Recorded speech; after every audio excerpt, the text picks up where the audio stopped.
Kisah pekerja IKN Nusantara sukar tidur hingga terjangkit demam berdarah alias DBD. Dari informasi yang dihimpun Tribun Kaltim.co, ada pekerja IKN Nusantara yang terjangkit DBD hingga kuras biaya pengobatan hingga 22 juta rupiah. Salah satunya dibeberkan Sohibul, 32, pekerja konstruksi Ibu Kota Nusantara, IKN, di Kalimantan Timur, Kaltim. Ia merupakan salah satu pekerja yang sempat terpapar demam berdarah atau DBD. Ditemui di ruang 101 salah satu tower di hunian pekerja konstruksi di kawasan IKN, Sepaku, Penajam Pasar Utara. Ia pernah mengalami demam tinggi dan terpaksa libur selama sepekan. Saat itu, keluhan yang sama juga dialami 15 teman sekamarnya yang kebetulan sama-sama berasal dari Jember, Jawa Timur.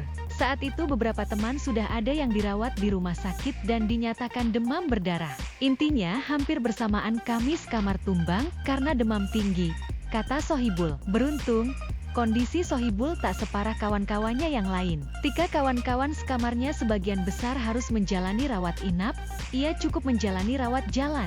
Sempat saya dapat infus ketika periksa, tapi tak sempat opname. Saya istirahat di barak dan dirawat oleh kawan lain yang sudah sembuh. Intinya, kami saling merawat dan saling menguatkan, kata Sohibul. Masih menurut Sohibul, dari 15 kawan sekamarnya, ada satu orang yang paling parah dan harus opname selama 8 hari. Ia menjelaskan biaya perawatan salah satu teman tersebut habis 22 juta rupiah. Alhamdulillah, semua ditanggung perusahaan tempat kami bekerja. Kami hanya mengeluarkan biaya untuk kebutuhan lain-lain selama perawatan di rumah sakit. Tapi ya hitungannya susah, karena tak bisa bekerja, imbuhnya. Sebagaimana diketahui, Kabupaten Penajam Pasar Utara terdeteksi menempati urutan kedua nasional insiden rate DBD. Data tersebut diperoleh dari data resmi yang dikeluarkan oleh Kementerian Kesehatan RI di periode 18 Oktober 2024.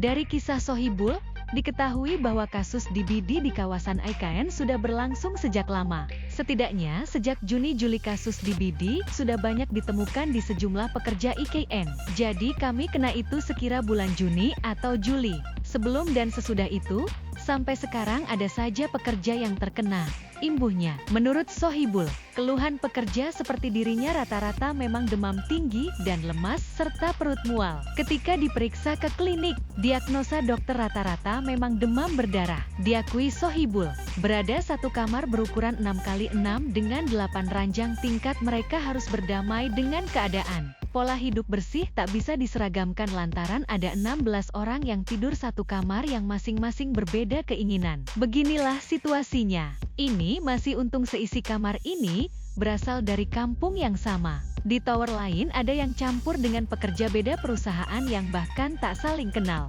Ya situasinya tentu beda dengan kami yang satu kampung, ujarnya. Rangga, teman sekamar Sohibul yang kebetulan masih bujang, membenarkan keterangan Sohibul. Terkadang kalau sudah malam, mereka menjadi sulit tidur.